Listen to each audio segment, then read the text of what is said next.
역시 김학수 어학원. 자, 여러분 안녕하세요. 오늘 여러분들과 함께 서울중학교 3학년 문법 분석 특강 그래머 애널리시스를 준비했습니다. 들어가 보도록 하겠습니다. 자, 시험 문제입니다. 18년 시험지고요. 저희 학생이 보통 학생이 80점대 초중반 맡았던 학생입니다. 그래서 저희 학원 다니고 한 4, 5개월 정도 다니고 나서 시험을 본 시험지인데요. 98점을 맞았습니다. 97.5를 맞았죠, 정확히. 요거 한 개 틀렸는데, 그래서 공동 전교 1등을 했던 시험지입니다.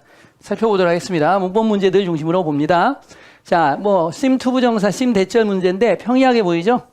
완료부정사가 출제된 겁니다. 그래서 이 부분이 틀린 건데, 요거는 보시면 과거고 완료부정사이기 때문에 it seemed that John had finished 이렇게 써야 되는 문제죠. 그래서 단순형은 시제가 같고 to have pp, 완료형은 한 시제 앞선다라는 완료형 시제 적용하는 문제가 나온 건데, 분사구문도 마찬가지죠. having pp 또는 having been pp 완료 수동태, 이 완료형까지 출제가 되고, 또 분사구문에서 독립분사구문이라고 그러죠. 주어가 다를 때 주어가 반드시 표기돼야 된다는 것, 이것도 같이 출제되는 완료형까지 출제된다는 거고, 나머지는 쉬운 패턴의 문제이기 때문에.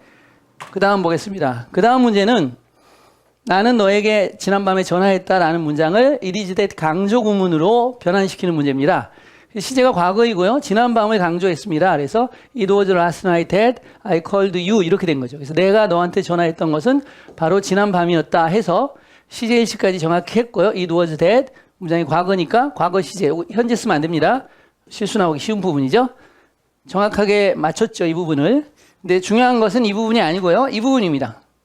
보시면 내가 어젯밤에 전화 건 사람은 누구니? 그래서 이 누구를 강조하는 거죠. 다시 말하면 의문사를 강조하는 거죠. 우리가 의문사 강조하는 방법은 의문사 뒤에다가 on us를 쓰거나 in the world를 써가지고 의문사를 강조하는 패턴도 있죠. 근데 여기서는 it is the 강조 구문을 사용해서 의문사를 강조하는 패턴 문제가 나온 겁니다. 자, 그러면 그 다음 한번 볼게요.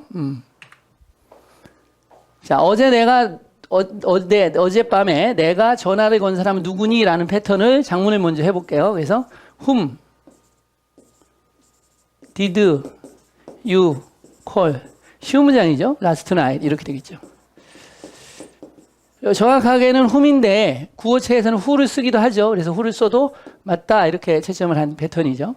그래서 너는 어제 지난밤에 누구한테 전화했니? 라는 문제가 되겠습니다. 여기서 whom을 강조해 보겠습니다. 문장의 시제는 과거이기 때문에 it was whom이 될 겁니다. 그 다음에 that을 써주시고요.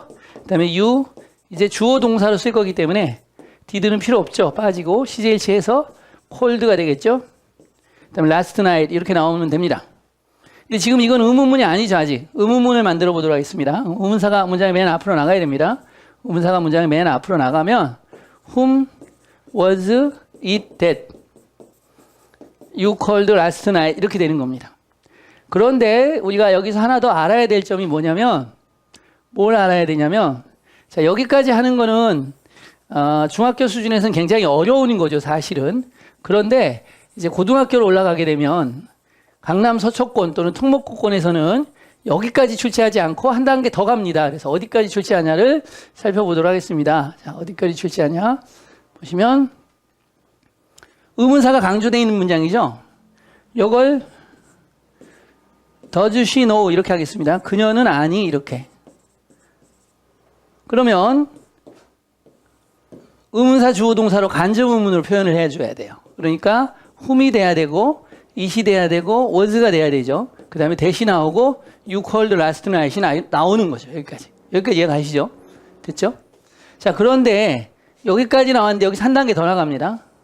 간접 의문에서 앞에 있는 동사가 think, suppose, believe, imagine, guess, think 생각하다, 가정하다, 믿다, 상상하다, 추측하다. 이제 사유동사라고 하죠. 생각하다라는 의미를 나타내는 사유동사가 나올 경우에는 의문사 주어 동사에서 의문사가 문장의 앞으로 올라가야 됩니다. 그래서 know를 think로 바꾸게 되면 의문사가 앞으로 올라가는 것까지. 그래서 whom does she know? It was that you called last night. 여기까지. 그래서 여기까지 나왔는데 여기서 한 단계, 두 단계를 더 심화시켜서 출제하면 고난도의 문제가 완성이 되지요. 그래서 공부는 좀 더 넓게 깊게 해줘야지만 나오면 다 맞힐 수 있다는 겁니다. 그다음에 요거는 이제 분사 구문이 들어간 수거가 나왔는데요. 저징 프롬이라는 수거가 나왔어요. 저징 프롬. 이 저징 프롬은 뭐뭐로부터 판단컨대 수거인데 무인칭 독립분사 구문이라고 그래요.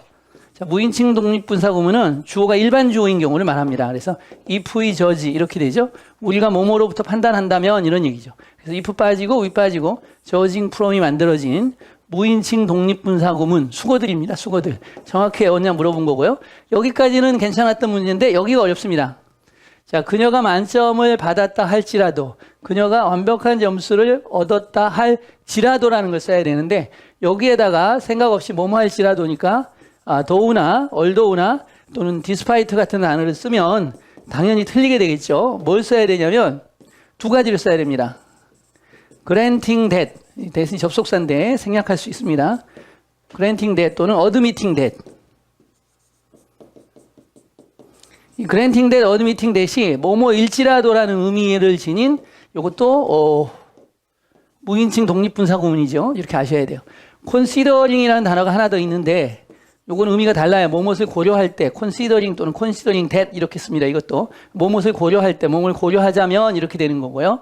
그래서 정확하게 양보의 의미를 가지는 분사가 전치사 또는 접속사로 쓰이는 패턴까지 출제를 한 겁니다. 이 부분도 굉장히 어려웠던 부분이고 이 부분에 많이 틀리죠.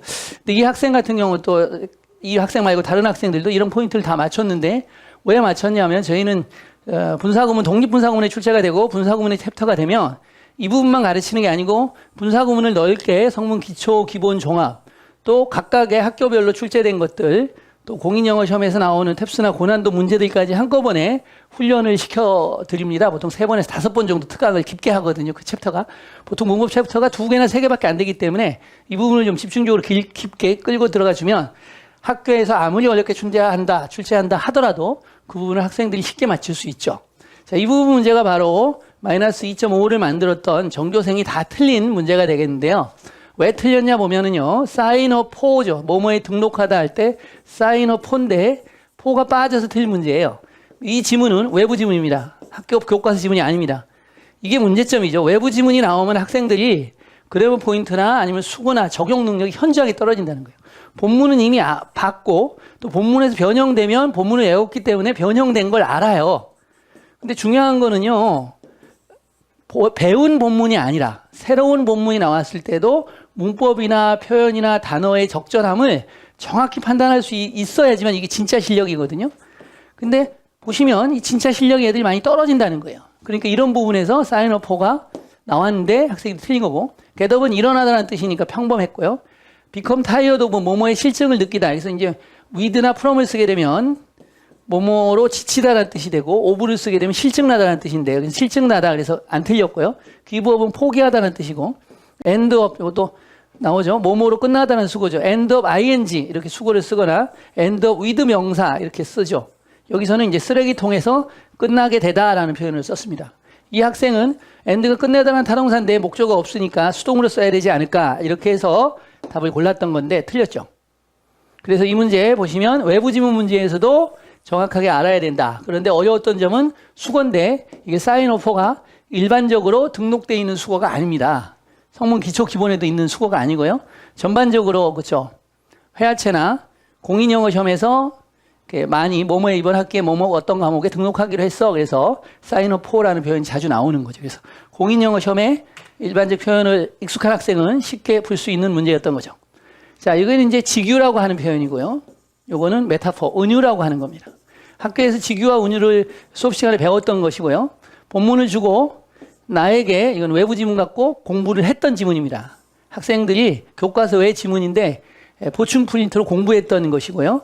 그 부분을 출제한 거라서 어렵지 않게 맞출 수가 있는 문제예요. 그래서 직유는 뭐뭐와 같다. 그래서 나에게 자연은 나의 어머니와 같다라는 걸 본문을 찾아내면 되고 위에서 나의 아버지는 나의 거울이다. 그래서 내 아빠는 나의 거울이다. 그래서 A는 B이다. A는 B이다가 은유죠. 그래서 그 표현을 찾아내면 되는 문제라서 어렵지가 않았습니다. 그래서 보통 여기서 어려웠던 문제는 한 2-3개 정도 있었던 거죠. 그 2-3개가 결국은 2.5, 3점씩이니까 90점에서 95점 컷을 만드는 고난도 문제들이 보통 이렇게 학교마다 출제를 하고 있다는 것이고 공부를 그래서 80점 중반까지 맞는 건 크게 어렵지 않을 수 있습니다. 그러나 90점 넘고 95점 넘고 또 100점까지 가는 거는 상당한 실력을 요하해야 된다.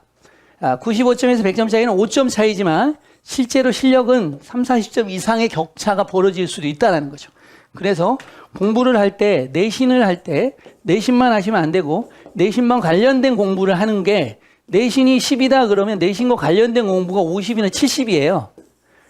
공부할 게 훨씬 더 많다는 거죠. 근데 보통은 내신 중심으로, 기출문제 중심으로나 내신에 나왔던 표현 중심으로 공부해서 내신 점수만 살짝 올리는 방법을 쓰기 때문에 계속 내신만 공부하고 있지 근본적인 영어가 강화되지 않기 때문에 갈수록 레벨은 올라가잖아요. 중3, 고1, 고2, 고3 올라갈수록 출제되는 내용도 훨씬 더 넓어지고 깊어지거든요.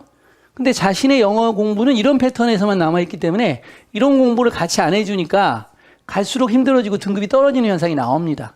그래서 근본적인 영어를 강화하는 것, 이것이 바로 내신 점수에서 만점을 맞는 방법이다. 이런 것이죠. 감사합니다.